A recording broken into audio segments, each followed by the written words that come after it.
High, আমি বন্যা। তোমরা সবাই কেমন আছো? আমি তো বেশ ভালো আছি। শীতের দিনে সকালে বিছানা ছেড়ে উঠতে কী যে আলসেমি লাগে, সে কি আর বলবো। অথচ আমি ঘুম থেকে উঠে দেখি আমার মায়ের রান্না প্রায় হয়েই গেছে। মারা বোধহয় ঠিক এরকমই হয়, তাই না? ঘরে আমরা ঠান্ডায় পুরো জমে যাচ্ছি, অথচ আমার মায়ের এদিকে সব কাজ করা হয়ে গেছে।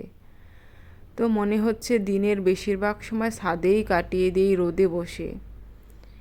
আর ওদিকে আমি তো খেয়ে দিয়ে দেখো একদম রোদেই চলে এসেছি, কিছুতেই ঘরে থাকতে পারছি না, এতটা ঠান্ডা লাগছে, কি করব।